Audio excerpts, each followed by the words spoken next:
Meus caros irmãos e irmãs aqui no nosso santuário, você que nos acompanha de casa e você que vai ouvir esta pregação depois que ela foi aqui realizada. Celebramos hoje a exaltação da Santa Cruz. Quero iniciar a minha fala com uma oração muito bonita, dedicada à exaltação da Santa Cruz e que nos leva e nos traz um belo resumo daquilo que nós celebramos neste dia. Senhor Jesus, Filho do Deus vivo, erguido no alto da cruz por amor a nós, nós te adoramos, nós te exaltamos, nós te bendizemos pela obra da nossa salvação. Da tua cruz brotou a vida, do teu sangue nasceu a igreja, do teu coração aberto jorraram misericórdia e perdão. Ó Jesus da Santa Cruz, ensina-nos a olhar para ti com fé viva e crer no teu amor, mesmo nas horas da dor, e carregar as nossas cruzes com confiança e seguir-te com perseverança até a vitória final. Que a cruz seja para nós o sinal da esperança que não decepciona, a âncora firme no meio das tempestades e a ponte segura que nos conduz ao céu. Jesus crucificado e exaltado, nós nos consagramos a ti e proclamamos com todo o coração: pela tua cruz viemos a crer, pela tua cruz fomos salvos, pela tua cruz caminharemos até a glória. Que assim seja. Amém.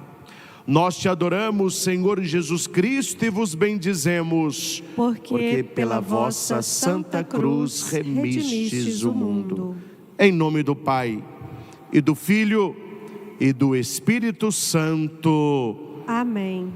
Meus irmãos, eu vi uma pintura, não me lembro em qual museu, mas é na Itália, de um barco que simboliza a igreja, um grande navio. E ali tinha papa, tinha pessoas, irmãs, tinha tudo ali simbolizando a nossa igreja. É uma pintura da Idade Média. Mas o que mais me chamou a atenção, que naquele mar revolto, aquela grande embarcação, na frente tinha a âncora pendurada. E o que era a âncora? Era a cruz. Aí eu perguntei, eu fico olhando os detalhes, né?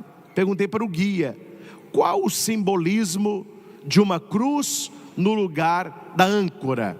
E ele respondeu, porque o pintor quis passar para nós que estamos no barco da igreja, que na hora das maiores tempestades, que na hora que somos arrastados para o fundo ou deslocados do caminho que deveríamos seguir, a âncora que nos mantém firmes na fé, na esperança e no verdadeiro amor é a cruz de nosso Senhor. E ele completou o seguinte: infeliz daquele que durante a vida abandona a cruz. Vamos repetir? Infeliz daquele que durante a vida abandona a cruz. É um louco. Porque se Jesus carregou a cruz dele e ele não abandonou a dele, ele vai dizer para cada um de nós: tome a sua cruz a cada dia e siga-me. Quantas pessoas acham que seguem nosso Senhor, mas não estão dispostos a carregar a cruz? Lembremos-nos aqui, meus irmãos, que como disse Raniero Cantalamessa numa das pregações da Quaresma, que a cruz não é pedida, a cruz não é construída, a cruz não é desejada. Aqui eu vou abrir um parênteses, viu? E para certas pessoas aqui. Há pessoas que fazem da vida uma lambança, fazem tudo errado, escolhem tudo errado, não faz nada certo, e quando vem as consequências, o sofrimento, que a pessoa diz: ah, padre, essa é a minha cruz. Isso não é cruz não, meu filho, isso é fruto da sua irresponsabilidade, isso é fruto da sua molecagem, isso nunca foi cruz. A cruz não é consequência de erro, a cruz não é caminho errado que a gente escolhe traçar, pessoas erradas que a gente insiste em conviver, lugares errados que a gente insiste em frequentar. Isso nunca foi cruz e nunca será. A cruz não é desejada, não é pedida, não é querida. A cruz se recebe como dom. A cruz é algo que Deus coloca na nossa vida para a nossa santificação.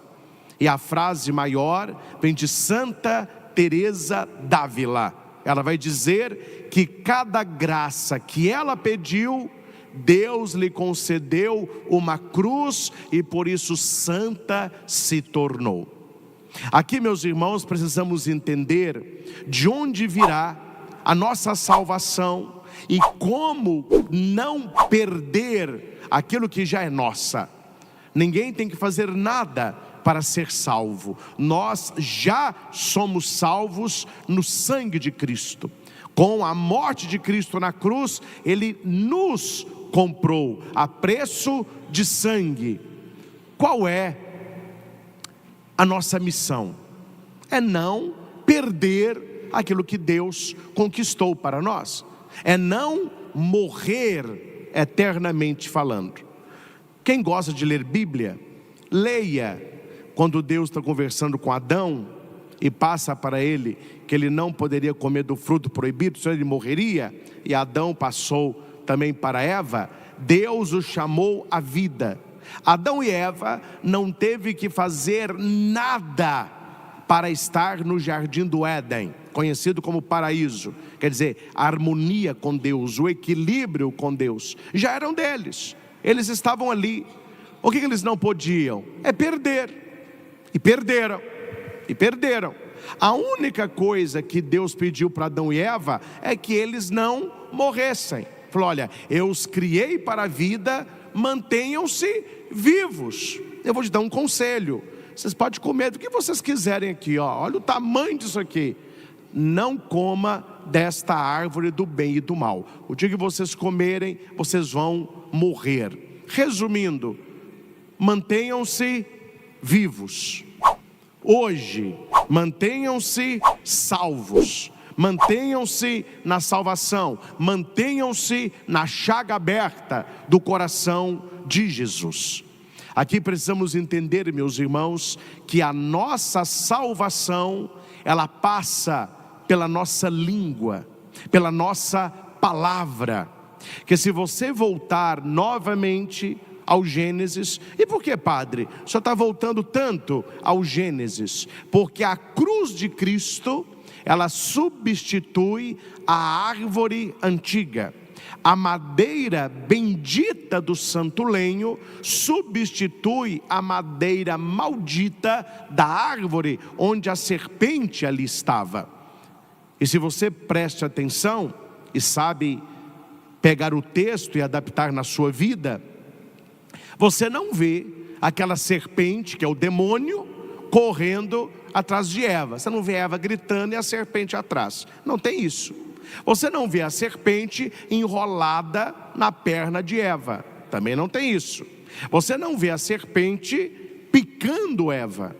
Não aconteceu. Você não vê a serpente cuspindo veneno no olho de Eva para ficar cega. Também não tem. Ô padre, também responda: o que a serpente usou para levá-la ao pecado? Para provar para ela que Deus estava errado e que o diabo estava certo. É isso que está na Bíblia. É o mal provando para o ser humano: olha, Deus não sabe o que é vida, eu é que sei.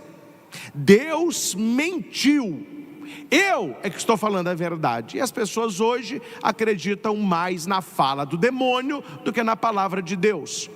Meus irmãos, prestem atenção que o demônio precisou apenas de uma língua para levar o homem à queda. E tudo que o diabo precisa hoje é de uma língua desocupada. Espero que ele não encontre nem a minha e nem a sua. E toda língua desocupada e venenosa, ela procura um ouvido atento àquilo que ela quer dizer. Meus irmãos, não é bobagem, não é detalhe o que você fala, porque Deus criou o mundo pelo poder da palavra, e você cria o seu mundo pelo poder da sua palavra. Quer saber qual vida você leva? É a vida que você diz que merece viver. Aquilo que você diz vai se concretizando na sua vida. Quando você diz, eu não dou conta, e quando você diz, eu dou conta, nas duas ocasiões você está certo. Depende da sua palavra. Quando Jesus, isso estou na manhã pascal, ele vai caminhar ao lado daqueles 2 discípulos que estão indo para Emaús. O que tem em Emaús? Tem nada lá, mas eles estavam desiludidos, tristes, perdidos, conversando, porque fala, né? O povo fala. Aí os 2, certamente os 2 mais faladores, largaram Jerusalém e estavam descendo para Emaús. Jesus se põe a caminhar do lado deles. Eles não reconhecem que é o Senhor, eles acharam que era um viajante. Meus irmãos, pense comigo, depois de tudo aquilo que aconteceu na Santa Ceia, lava-pés, mandamento novo, sacerdócio, o discurso sacerdotal de Jesus, a ida para o Getsêmani, suor sangue, a traição do beijo de Judas, levando para Caifás, volta para Pilatos, vai para um, vai para outro, depois da flagelação que quase matou nosso Senhor, depois de carregar a cruz, caiu 3 vezes, depois de ter as suas mãos transpassadas, seus pés furados, seu coração rasgado, e 3 dias depois ele ressuscitado, os discípulos viveram tudo isso. Jesus se põe a caminhar do lado de 2 que estão indo embora. Meus irmãos, quantas perguntas nosso Senhor não podia fazer naquele momento? Quantas perguntas não estariam no coração dele sem resposta, e Jesus ali poderia iniciar um diálogo com qualquer pergunta que ele quisesse. Depois disso tudo que eu disse, Jesus faz uma pergunta só. Qual é a pergunta? O que vocês andam conversando pelo caminho? Por que Jesus pergunta isso? Porque a língua que o demônio usou no paraíso, ele continua a usar se nós não rezamos, se nós não perseveramos, se nós não temos essa âncora da fé, que é a Santa Cruz. E a pergunta que Jesus fez para eles é a pergunta que Jesus faz para nós: o que você anda conversando? O que você anda falando dentro da sua casa? Quando você reúne o seu grupinho de amigos, qual que é o assunto ali? O que você anda conversando lá no seu grupo de bola, lá na sua escola, lá na sua faculdade? Qual é o seu assunto? Jesus está interessado porque aquilo que nós falamos vai configurando a nossa vida. Um texto que nós precisamos ler mais, eu não vou entrar nele aqui, está em Tiago, capítulo 3. Anote você em casa e leia. Carta de São Tiago, capítulo 3. Padre, qual é o assunto da carta de São Tiago no capítulo 3? A língua. Ele vai falar sobre o poder da nossa palavra, o poder de construir e destruir, o poder de abençoar e amaldiçoar.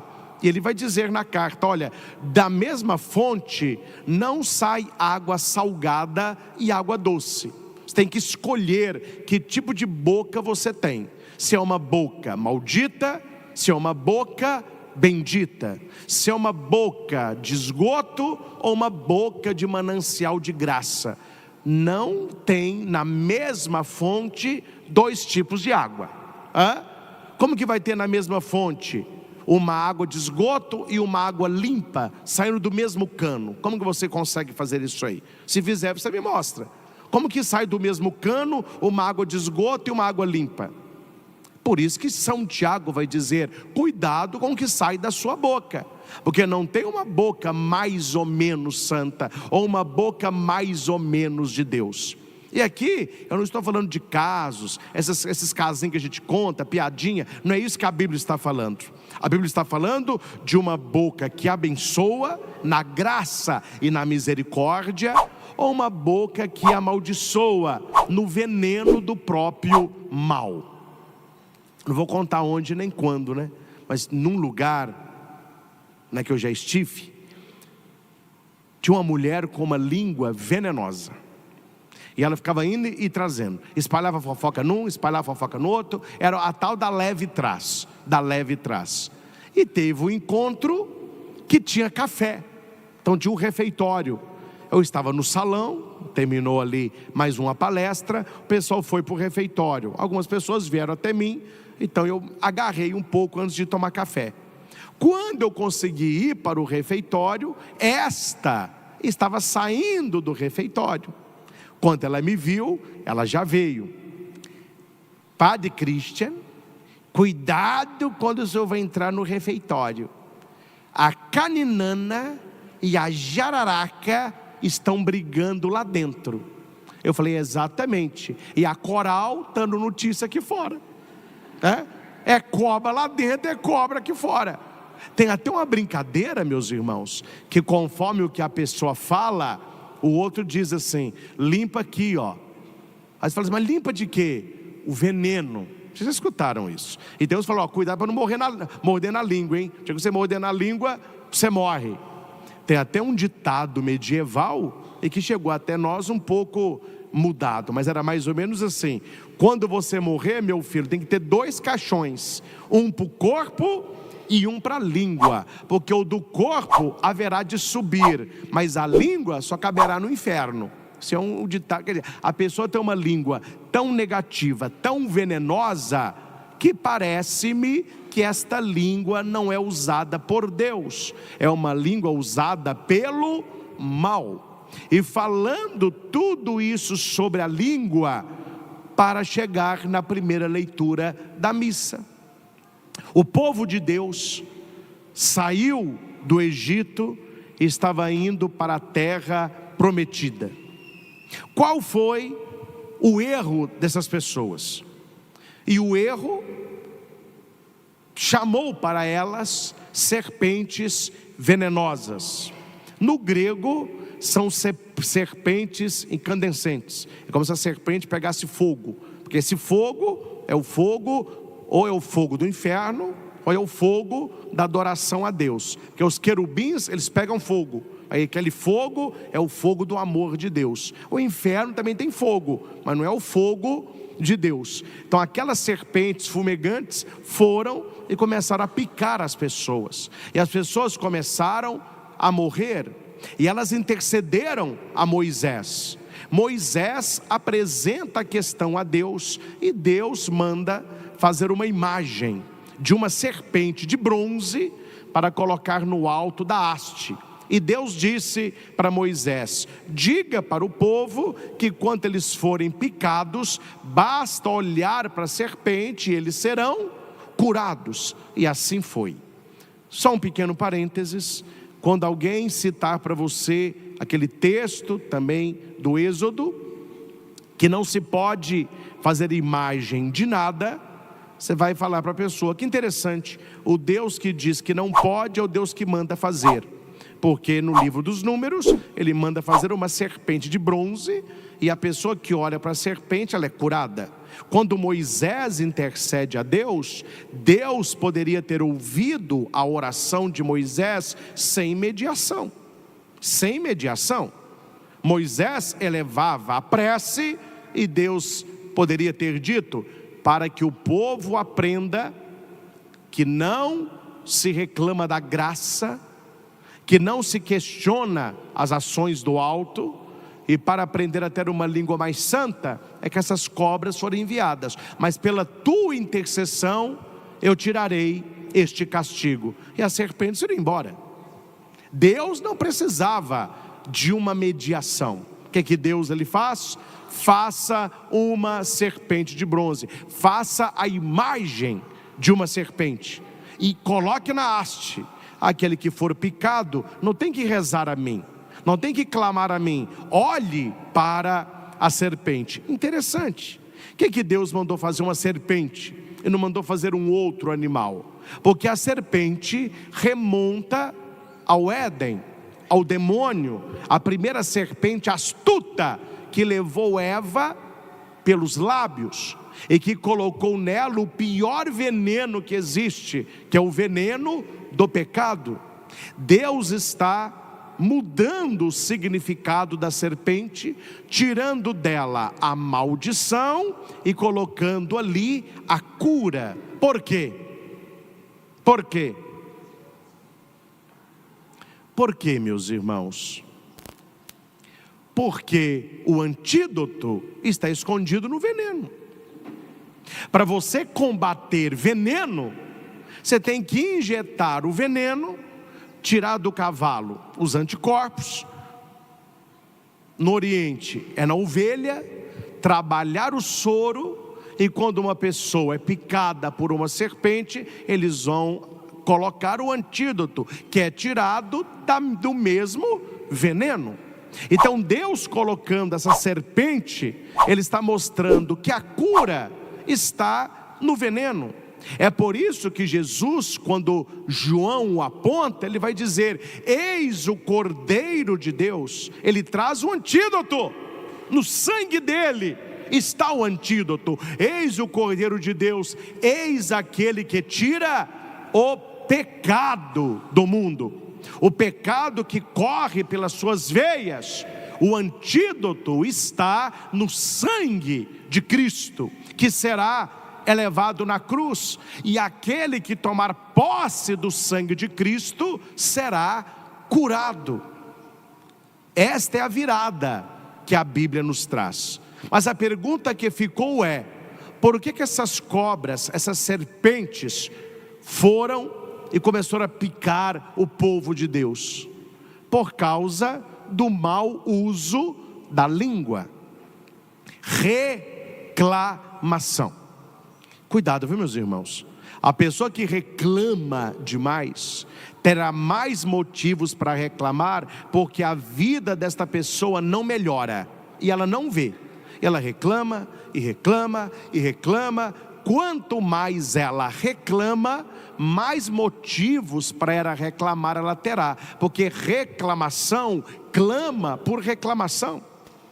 As pessoas começaram a falar mal de Deus e falar mal de Moisés. Por que Deus nos tirou do Egito? Lá pelo menos tinha cebola, lá pelo menos tinha batata e chibata, né, meu filho? Batata e gibata. Aí Deus tirou esse povo do Egito e eles começaram a reclamar daquilo que Deus estava dando. Cuidado com aquilo que você pede, porque aquilo que você pede, você recebe. A Bíblia diz: aquele que busca encontra, aquele que pede recebe, aquele que bate a porta se abre. Quantas pessoas vivem pedindo, pedindo, pedindo, aí recebem. Depois que recebem, passa um tempo, elas começam a reclamar. Elas estão reclamando daquilo que um dia foi a intenção da oração dela. E reclamações assim não agradam a Deus. E não é Deus que manda a serpente. Você atrai a serpente quando você tem uma língua tipo de serpente. O mal não vai usar uma boca santa. O mal não vai usar uma língua ungida. Você vai atrair mal tendo uma língua má. E aqui você já entendeu. Você já entendeu que aquela serpente feita por ordem de Deus, como Deus vai mandar fazer também 2 querubins enormes para colocar no templo de Salomão. Deus mandou fazer 2 arcanjos, serafins, para colocar no propiciatório, que é a tampa da arca da aliança. Então, quando Deus proíbe a imagem, Ele não está proibindo a escultura sacra, Ele proíbe a imagem de ídolo. O que é um ídolo? É um Deus feito de metal, feito de madeira, feito de resina. Estes devem ser quebrados, aniquilados. Deus não divide a sua glória com ninguém. E por que Deus proíbe aquele povo da questão das imagens? Porque eles estavam vindo de uma cultura idólatra, que era o Egito. O Egito tinha deuses para tudo quanto há. Não era um Deus só não, tinha Deus para tudo que é gosto e tudo que é bolso. Tinha deuses e mais deuses. E o israelita, que acostumou a cultuar um Deus invisível, ele aprendeu no Egito que Deus pode ser visto, porque eles fizeram ali imagens. Tanto é que quando Moisés, ele sobe para receber as tábuas da lei, o que o povo faz? Um bezerro. Por quê? Eles gostam de ver, tem que ter alguma coisa para a gente ver. Então Deus manda destruir estes ídolos. Mas quando é uma imagem sacra, que me leva a Deus, Deus mesmo manda fazer. A serpente de bronze, os querubins do templo, os anjos da tampa da arca da aliança. Então, quando as pessoas citam este texto do Êxodo para adaptá-las ao bel prazer, isso é muito argumento protestante, com as imagens católicas, aí ó, Deus falou para não ter imagem, e o católico faz imagem, estão totalmente fora de contexto, nem contextualizar a Bíblia sabem, porque não está falando sobre isso. É um texto do Antigo Testamento que cita os deuses do Egito, e aquele povo era idólatra.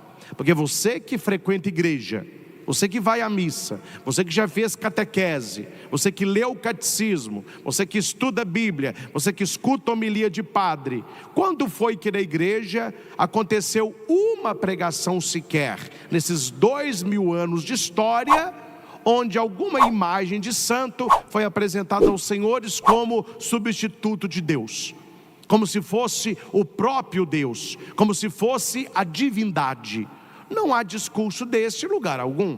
Então as pessoas de má fé, elas adaptam este texto, porque muitos católicos não estudam, não conhecem a doutrina, não tem catecismo, então é como a folha de bananeira, são levados por tudo aquilo que é vento de doutrina nova. Então chega um protestante, um evangélico, mostra a Bíblia e o versículo, já coloca minhoca na cabeça do católico não praticante. É verdade, você está falando aqui que não pode fazer imagem, e na igreja que eu vou tem um tanto de imagem. Essa igreja católica está errada mesmo, viu? Quer dizer, a falta de cultura, a falta do contexto, transforma o texto em pretexto de crítica.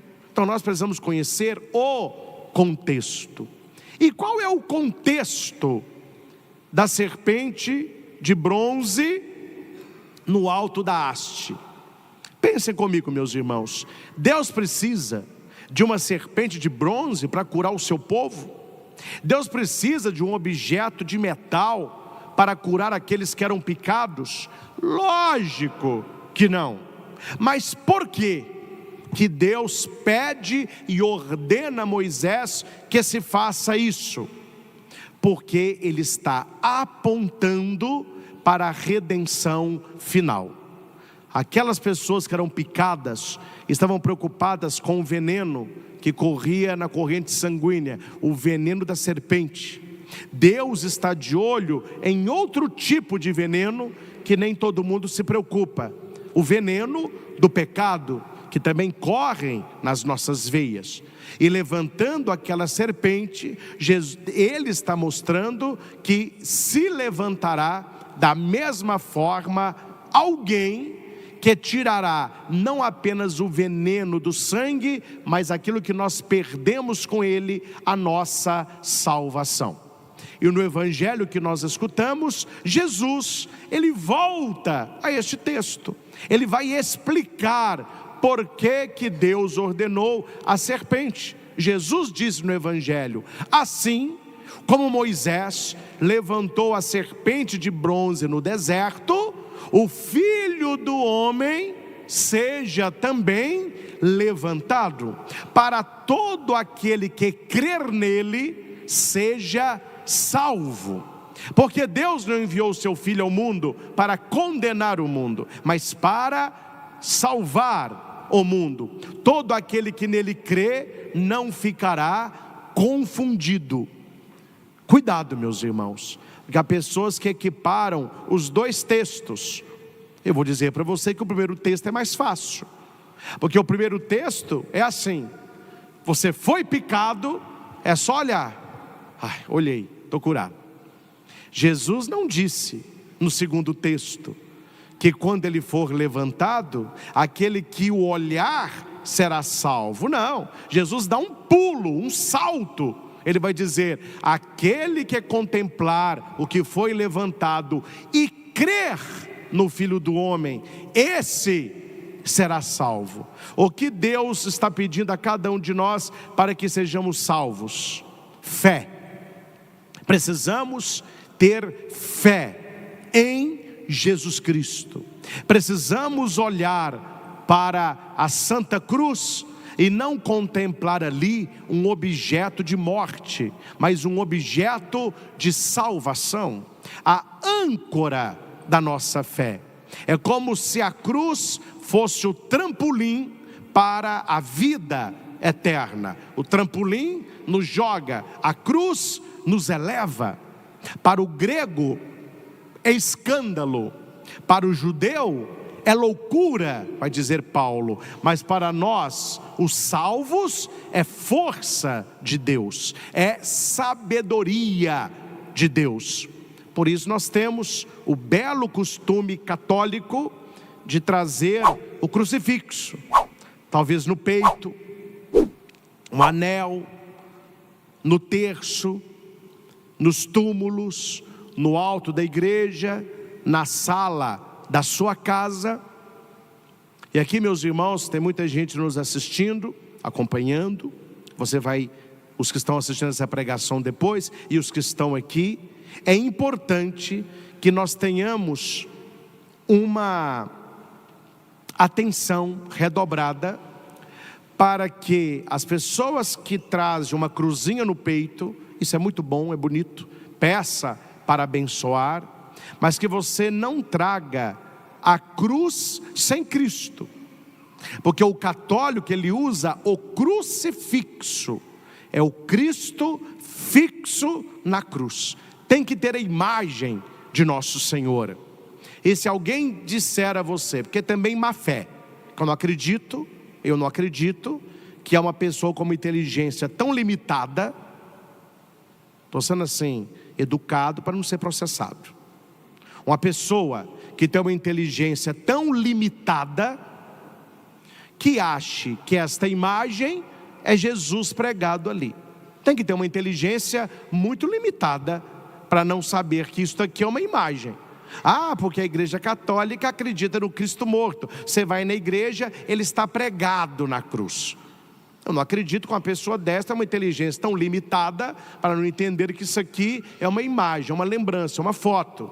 Agora, é muito cômodo para nós, só a cruz sem o Cristo. Porque a cruz sem o Cristo é o que o cristão quer. A cruz sem o Cristo é o que essas igrejas de teologia protestante e teologia financeira de prosperidade querem. Que é quando você apresenta para as crianças, para as pessoas, uma cruz sem Cristo, é a cruz da vitória, é a cruz da glória, é a cruz da evolução. Todo mundo quer. Mas quando você olha um Cristo que se pende, um Cristo morto, essa cruz, ela questiona você. Esta imagem, ela questiona você. Que quando você olha para Jesus na cruz, você vê ali que o seu pecado é que fez isso. Jesus teria um machucado a menos se você não tivesse pecado uma vez a mais. Os pecados da nossa cabeça estão ferindo a cabeça dele pela cruz. As nossas mal ações com as nossas mãos cravam as mãos de nosso Senhor e as sangram. Os caminhos errôneos que nós andamos, muitas vezes para o pecado, continuam ferindo e cravando os pés de nosso Senhor. O nosso coração dividido, que a Bíblia diz, coração adúltero, um coração que ama a Deus, mas que ama as coisas do mundo. Este coração dividido está ferindo o coração de nosso Senhor. É por isso que a introdução geral do Missal Romano orienta a todos os padres e pessoas que estudam liturgia, que perto do presbitério é necessário um crucifixo. E aqui eu sei que vai dar pano para manga, e tem uns aí que vão me detonar, mas eu já estou acostumado, né? Isso aí eu já estou acostumado. Tem igrejas católicas que os nossos irmãos, eu não sei porque que o padre faz isso, não existe o crucificado. Eles colocam a imagem de Cristo ressuscitado. Não confere a instrução da igreja. A igreja, em lugar nenhum, pede que se coloque imagem de Jesus ressuscitado, mas é a imagem do sacrifício que se atualiza na missa, que é o Calvário. Ó padre, mas não pode ter o ressuscitado? Claro que pode, numa lateral, numa capela. Mas a ressurreição de Cristo, ela não é contemplada apenas na imagem do ressuscitado, mas na sua presença real no Santíssimo Sacramento, que acontece na transubstanciação, na oração eucarística. Quando nós vamos tirando o Cristo crucificado e colocamos a imagem do Cristo ressuscitado, Ele está ressuscitado, vivo e glorioso, só que as pessoas gostam de atalho. E elas querem chegar à ressurreição sem passar pela cruz. Tanto é que a igreja dedica um dia à exaltação da Santa Cruz. Na sexta-feira da Paixão, às 15 horas, tem o beijo da cruz. A igreja chama de adoração da cruz. Mas nós adoramos o madeiro? Não. Adoramos aquele que está deitado no madeiro. E no alto do Calvário era uma coisa só: Cristo e cruz se mesclaram. Ali estava o Salvador, esvaindo o seu sangue para a nossa salvação. Ele era o sacerdote, ele era a vítima, ele se ofertava. Ao mesmo tempo que ele era sacerdote, ele era cordeiro. E a cruz se transformou no altar. É por isso que no início da missa e no fim da missa, o padre beija o altar, porque o altar simboliza o próprio Cristo. Este Cristo que se funde com a cruz e que nós exaltamos hoje. Então, meus irmãos, é preciso olhar para a cruz com uma outra visão. Uma visão de redenção, uma visão de salvação. Cruz não é pé de coelho, cruz não é figa, cruz não é ferradura atrás de porta, nem cristal na sala, não é amuleto. Cruz, crucifixo, é o maior sinal do cristão, do católico, porque pela Santa Cruz nós fomos salvos. Essa oração que eu rezei há pouco, essa jaculatória: nós vos adoramos, Senhor Jesus Cristo, porque Jesus é Deus, então nós o adoramos, Ele merece ser adorado. Nós os adoramos, Senhor Jesus Cristo, e vos bendizemos. A gente responde: porque pela vossa Santa Cruz remistes o mundo. Se a cruz não fosse importante, a resposta seria: porque pelo vosso santo sangue remistes o mundo. Que Deus remiu o sangue, remiu o mundo foi pelo sangue, mas aquele sangue ficou impregnado na cruz. E porque o sangue de Cristo está ali, a igreja hoje exulta e mostra a Santa Cruz.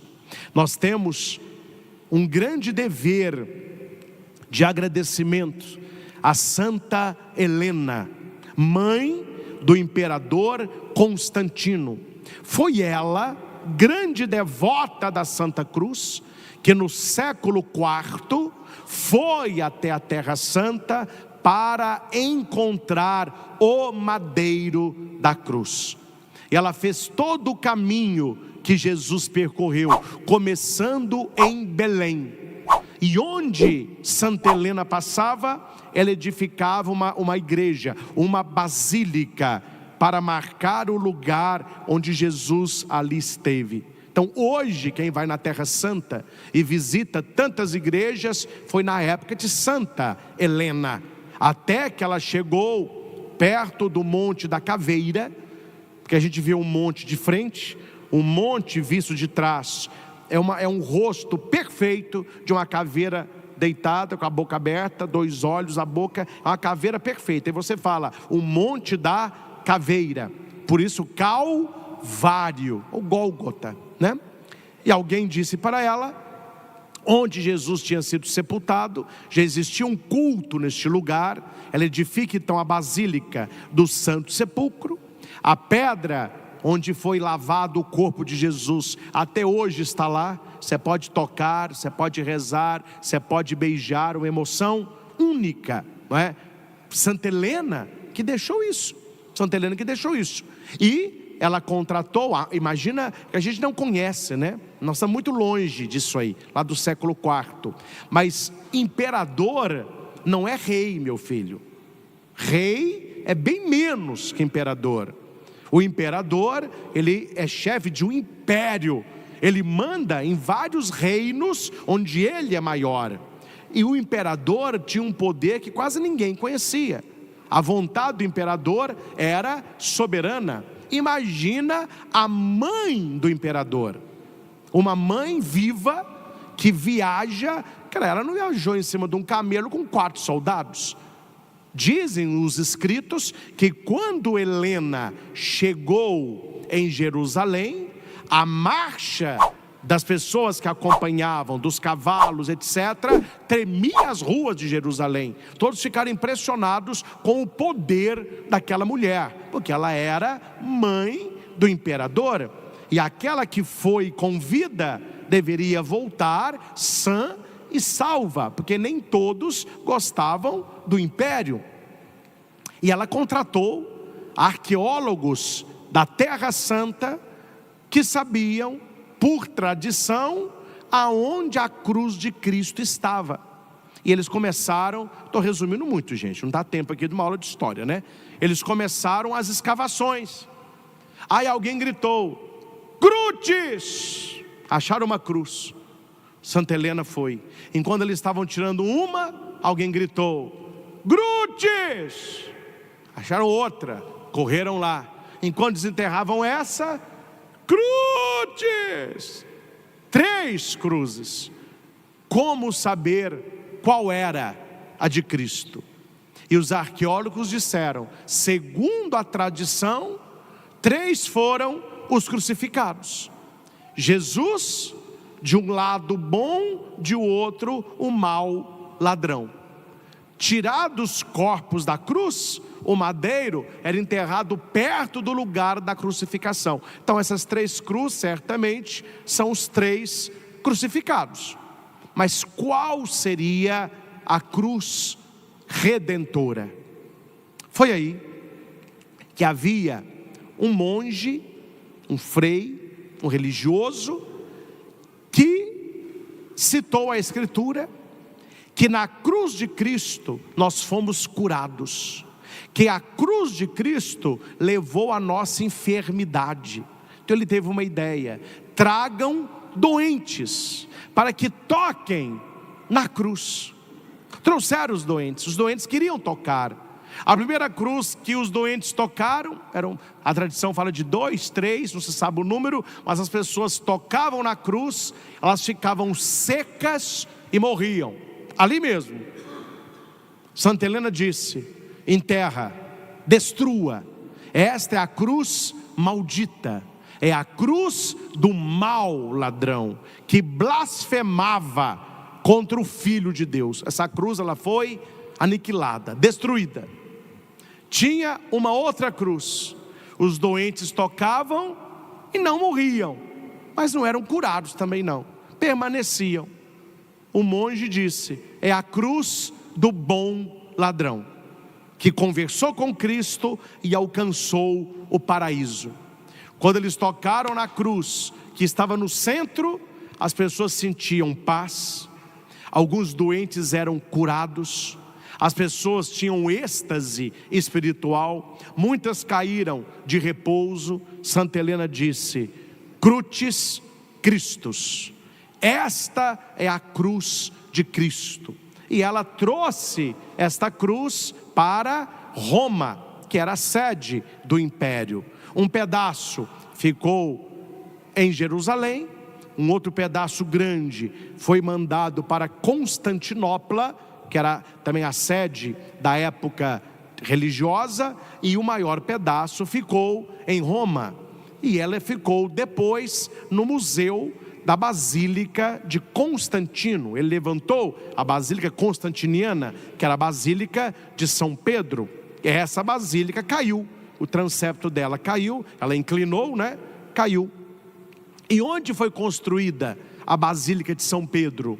Numa colina que Constantino deu de presente para o Papa da época de uma das suas filhas.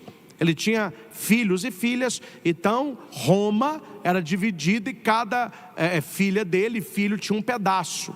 E havia uma grande colina em Roma, perto do rio Tibre. Porque perto do rio o terreno é mais valorizado, por causa da água, por exemplo, naquela época. Então ele deu para a igreja esta colina de uma das suas filhas. Agora vocês vão aprender o que muita gente não sabe. Como que se chamava a moça? Tem uns que sopraram aí, tem uns que sabem, estudou história aí, Vaticana. A menina se chamava Vaticana. E essa colina, que foi construída a Basílica de São Pedro, qual que é o nome? Vaticano. Por isso que o Papa mora no Vaticano. Era a colina da filha de Constantino, chamada Vaticana. E ali ele vai construir a Basílica de São Pedro e vai colocar nesta Basílica de Constantino o Santo Lenho, lá no século IV. No século VII, os persas invadiram e levaram a cruz, mas os cruzados foram e a recuperaram de novo. E neste dia, ergueram a cruz no meio da praça de São Pedro, e as pessoas chorando, e aplaudindo, e fazendo festa, na exaltação desta cruz. Qual era o dia? 14 de setembro. Por isso, a igreja celebra até hoje a exaltação da Santa Cruz. Não apenas a cruz de madeira, mas aquilo que ela simboliza para todos e cada um de nós. Por fim, meus irmãos, quero contar uma historieta e encerrar com um poema aqui da cruz. E essa história não é apenas uma história, é a nossa caminhada. E você que está em casa, conte para os outros. Você que veio à missa, vai almoçar em algum lugar, conte a história. Você vai ver a cara das pessoas ouvindo a história, porque a gente sabe o que a gente está fazendo, Tem dois caminhos para Deus, vai dizer Santo Agostinho: a inocência e a penitência. A inocência, meus irmãos, nós já perdemos há tantos, só tem uma penitência. E as pessoas sabem o caminho que elas andam. A história é a seguinte: conta-se que um homem morreu, e era um homem muito piedoso, um homem muito santo. Então ele acorda no céu, e ele ficou muito feliz, que tudo aquilo que ele fez durante a vida o alcançou, o tão sonhado céu, o reino de Deus, a vida eterna. Só que quando ele olha, tem uma escadaria para ele subir. Não uma escadinha não, era uma escadaria. E nisso aparece um anjo e diz para ele: olha, seja bem-vindo ao reino dos céus. É só você subir, está tudo lá em cima te esperando. Tem uma festa para você. Você é um servo bom e fiel. E aquele homem todo animado começou a subir a escada, e o anjo disse: opa, e a cruz? Ele olhou, tinha uma baita de uma cruz no chão. Ele falou: mas que cruz que é essa? Tem que subir a escada levando a cruz. Mas eu carreguei a cruz a vida toda, carregar a cruz até no céu. Ele falou: olha, eu só cumpro ordens. A ordem é essa: era te acolher e falar para você levar a cruz. Alegria de pobre dura pouco, né? Tá bom, pegou a cruz pesada e começou a subir a escada. E essa escadaria era tão alta que ela tinha 3 patamares para a pessoa dar um respiro. Deus é muito bom, né? Então ele chegou no primeiro, e jogou a cruz no chão. Jesus caiu 3 vezes. Jesus colocou 3 patamares para que cada queda dele fosse um alívio nosso. Ele deita a cruz e respira. Olha que ele olha de um lado, tem um copo de água grande, suado, aquela água fresca, gostosa. Ele, Quando ele era do outro lado, tem um serrote. E o anjo diz: escolha, a vida é feita de escolhas. Ele olhou para a água, ele olhou para o serrote, falou: eu posso escolher o que você quiser. O que ele escolheu? Você sabe, né? O serrote. Pegou o serrote, tirou um pedaço. Agora sim, dá para eu... E foi subir no segundo patamar. Começou a cansar, a cruz voltou a pesar. Chegou o segundo descanso. Ele já desce a cruz procurando o quê? Outro serrote. Ele não viu que do lado tinha um outro copo de água. Mas vamos para o serrote. Outro pedaço ficou. Subiu mais um. A hora que ele estava pesado, terceiro e último descanso. Ele desce a metade da cruz, olha para um lado a água, olha para o outro o serrote. Fala: sem dúvida nenhuma. Agora sim. Isso aqui eu carrego bem, ó. Isso aqui dá. Ia subir o último correndo. Jovem, né? Jovem, ó. Vou para o céu. Chegou lá em cima, o céu, portas de ouro, os anjos cantando, Nossa Senhora, Jesus. Ele ficou maravilhoso, falou: meu Deus, que maravilha! Eu nunca pensei que era assim, não. Jesus: vinde, servo bom e fiel, para o reino preparado para ti antes da criação do mundo. A hora que ele vai até Jesus, ele olha, é muito longe a distância, tem um precipício. A hora que ele olha lá embaixo do precipício, está o demônio. E o demônio assim para ele, ó. Ele falou assim: tô fora. Aí ele olhou e falou: mas não dá para eu pular isso aqui, nunca consigo pular do lado de lá. Ô Jesus, eu gostei de ter chegado, mas é muito difícil eu conseguir pular daí, daqui para aí. Falou assim: meu filho, para te ajudar, eu deixei lá embaixo a ponte disfarçada de cruz. Coloca a cruz de um lado e ela vai encaixar exatamente do outro, e você atravessa. Quando você chegar, deixa a cruz cair, mas você virá. Ele foi, olhou e falou: mas Senhor, olha aqui o que sobrou. Jesus não pensou, não falou, mas pensou, né? É mais um toco para te queimar. Pai nosso para dar no inferno é lenha. Aí ele falou assim: mas isso é injustiça. Por que o serrote? Aí Jesus falou assim: mas quem colocou serrote? Eu coloquei 3 copos. Eu pedi para o anjo: vamos ajudá-lo a ter uma caminhada mais leve. Coloque 3 copos em cada patamar. O primeiro copo, você vai colocar um copo de fé. A pessoa que toma fé, ele tem mais força, tem mais resiliência.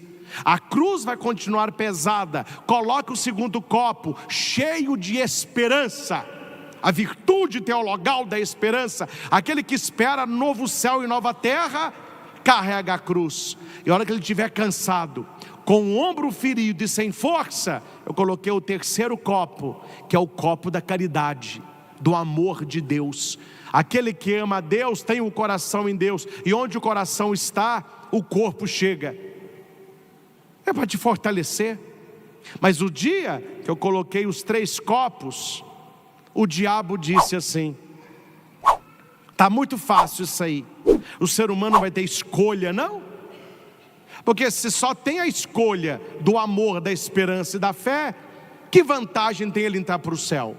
Permita-me, Senhor, tentar o homem pela última vez, colocando em cada patamar o serrote da facilidade. Ele vai escolher, e o que ele escolher, ele receberá no final. Sabe qual foi o problema da história? Jesus tinha certeza que você escolheria a fé, a esperança e o amor. E as pessoas estão bem acostumadas a usar o serrote. E no final da vida, a conta vai chegar. A minha pergunta é, meus irmãos, você tem se enchido de fé, de esperança e de amor? Você tem escolhido aquilo que Deus te oferece? Ou você tem escolhido o serrote da facilidade? Carregar a cruz não é fácil, e tampouco a tua cruz é leve. Cada um sabe, só você sabe o peso da sua cruz, amém?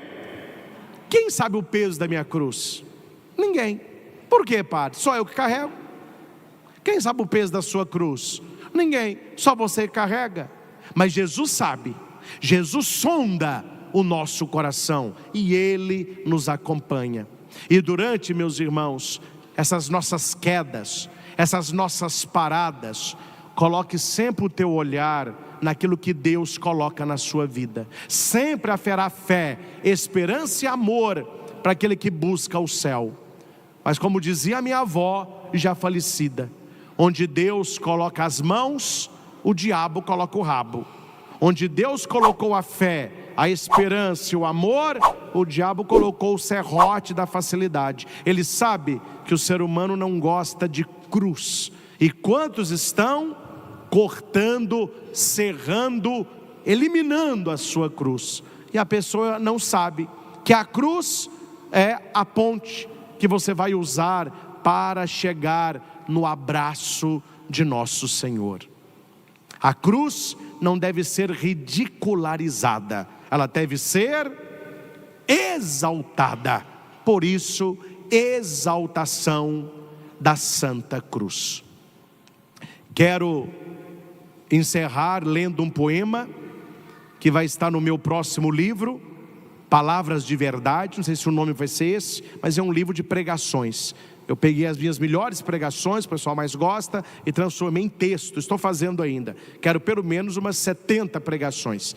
E cada pregação eu termino com um poeminha.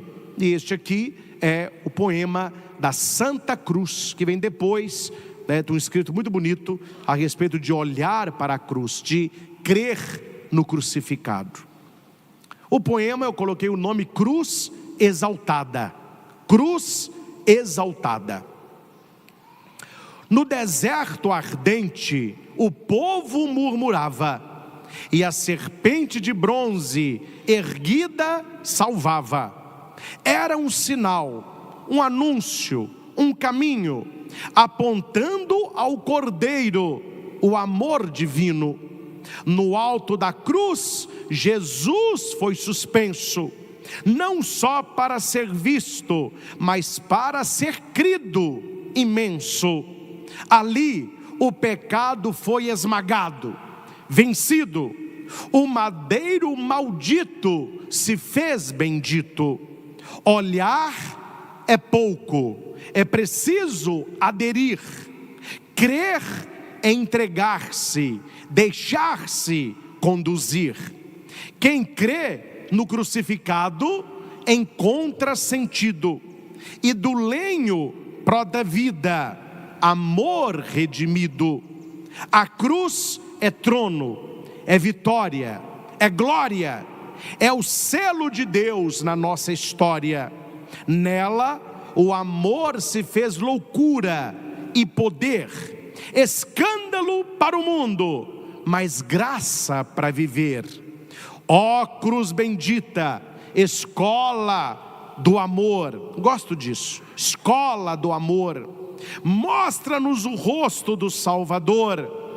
não é só lembrança, é vida e missão, é força que ergue, é nova criação. Hoje a exaltamos, com fé proclamamos, no Cristo erguido é que nos salvamos. E ao deitar e ao deixar este altar, levantamos a mão, o sinal da cruz que sempre grava no coração. Meus irmãos, que nós podemos ter este amor pela cruz de nosso Senhor, carregá-la no peito, o Santo Terço no bolso, na sala da nossa casa, um grande crucifixo.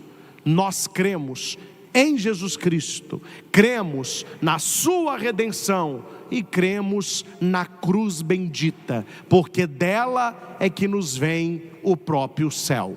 Ao Senhor Jesus, que se entregou por amor e se deixou exaltar no coração daquele que crê, toda honra, toda glória e todo louvor. Louvado seja nosso Senhor Jesus Cristo, para sempre seja louvado. Nós os adoramos, Senhor Jesus Cristo, e vos bendizemos, porque pela vossa santa cruz redimistes o mundo. em nome do Pai, e do Filho, e do Espírito Santo. Amém. Amém.